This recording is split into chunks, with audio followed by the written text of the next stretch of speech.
આજે અમે અહીંયા એકત્રિત થયા છે. જામનગર જિલ્લાના ઘણી બધી વર્કરો અહીંયા આવી છે અને અમુક હેલ્પરે પણ આવવાની છે. એનું કારણ એ જ છે કે અમારા વચ્ચે એક વર્કર બેન હતા, લીલાબેન નાથાભાઈ પરમાર કરીને. એ આજે મૃત્યુ પામ્યા છે, એને માતા મરણ થયું છે અને એને એ બહુ મહેનતથી અને બહુ ઉંમર પછી બાળક IVF દ્વારા કરાવ્યું હતું અને તેમાં બી અમારા સુપરવાઇઝર બેન જલ્દી રજા ના આપતા, તો એ કે અત્યારે રજા ન હોય એ રીતે.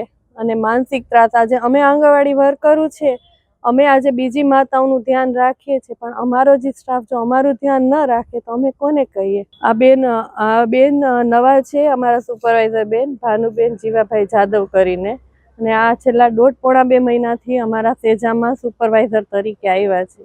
આ જ માનસિક ત્રાસ બધા વર્કરોને હતું. કાગળિયા બાપ, એને 9 મહિને પ્રેગ્નન્સી હતી.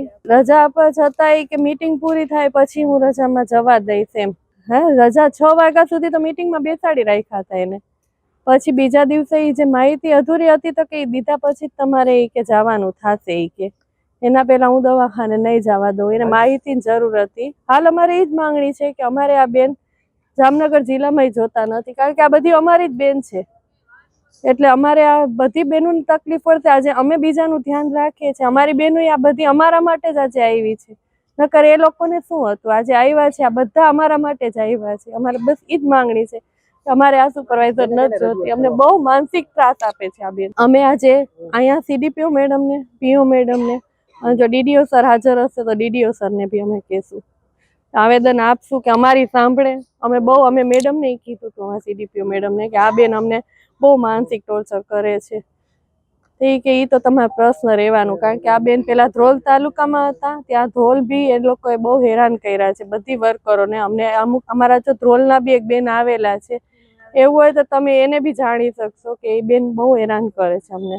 અમારા સિક્કા સેજાના વર્કર શ્રી લીલાબેનનું માતા મૃત્યુ થયેલ છે અને તે બાબતે આજે બહેનો શ્રદ્ધાંજલિ આપવા એકઠા થયા છે.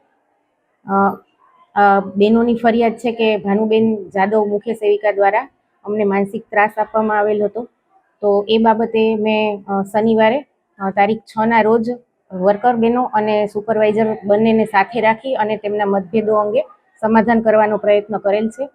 તેમ છતાં પણ જો આગળની કાર્યવાહી કરવાની થશે તો અમારા ઉપરી અધિકારી જે મુજબ સૂચના આપે એ પ્રમાણે આગળની કાર્યવાહી કરીશું. જો કોઈ વર્કર કે હેલ્પરની તબિયત ખરાબ હોય તો તેઓ રજા માંગે તો અમે રજા આપવા માટે બંધાયેલા છીએ, પરંતુ આ બેન દ્વારા કોઈ પણ રજાની માંગણી કરવામાં આવેલ ન હતી એવું મુખ્ય સેવિકા દ્વારા મને જણાવવામાં આવેલ છે. આ બાબતે અમે અમારા ઉપરી અધિકારી સાથે ચર્ચા કરીશું અને સૂચવ્યા મુજબની આગળની કાર્યવાહી કરીશું.